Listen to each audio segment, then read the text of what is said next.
Assalamualaikum warahmatullahi wabarakatuh. Jedheen jalqaba akkam hordoftoota warroonni chaanalii kiyya jala jirtanii garuu subscribe godhaan jirtanii. Kanaafi aappii takkan aappiillee osoo hin ta'in akkaataa Facebook keessan keessa seentanii wantoota afaan biraatiin dhufu akka afaan Oromootiin ilaaltan isin barsiisuu deema. Kanaaf namni hedduun keessaanillee na gaafatu baattanii namni hedduun numa fedha. Kanaaf waan beekurraa isin barsiisaa jechuudha. Afaan Arabii, afaan Ingiliffaa, afaan Amaariffaa, afaan Oromootiin ilaaluu fakkeenya abbaan fedhe Chaayinaan fedhe yoo Ingiliffaan gadhiise Indiin fedhe afaan Oromoo hiddeeffattanii ilaaluu barbaachisaa jechuudha. Kanaaf waan akka biyyiin salphataa afaan Ingiliffaatiin warroonni arrabsaa jiru ilaaltanii walumaan ilaallaa jechuudha. Gara lamaan jira. Gara lachiin illee waan agarsiistu isin agarsiisa garuu haala salphaadhaan isin agarsiisu. Dhuftanii kun Facebook biraan dhuftanii agartanii Facebook gadhooytanii gadhooytanii booda walumaan ilaallaa. Isin dhiyeessin angalaan. Walumaan fakkeenya isin mul'isa. Fakkeenya kafaanii Arabiitti yookaan Ingiliffaan barraa'e meeti. Fakkeenyaaf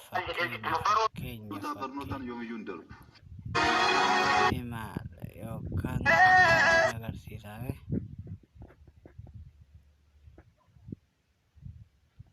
fakkeenya kun ay gadhooytanii booda akkana kanan agartanii barreeffama irra dhigan gadhooytanii akkanuma akkana gadhooytanii jechuudha. Language setting jedha. Akkuma agartan kun language sana gadhooytanii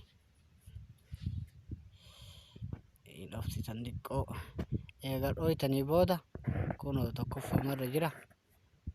Language internet isaan setting jedhu kana qacuqaaftanii jechuudha.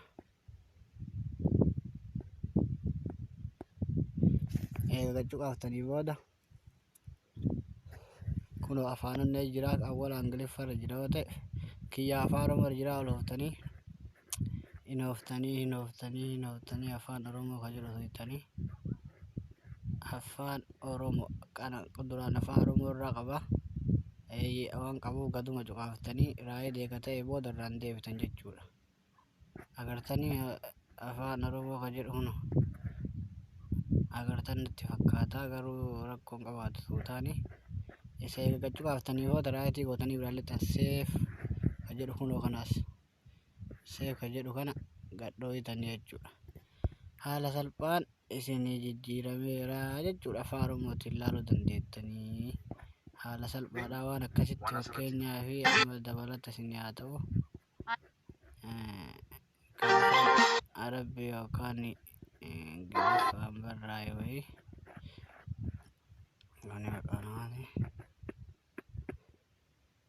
kun Amaariffa kana jechuudha.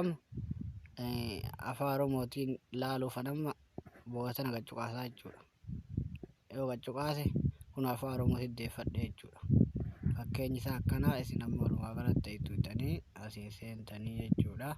Akka aappii biraatti walitti deebinutti galatoomaa. YouTubiin kiyya Obsaa Tuubii jedha.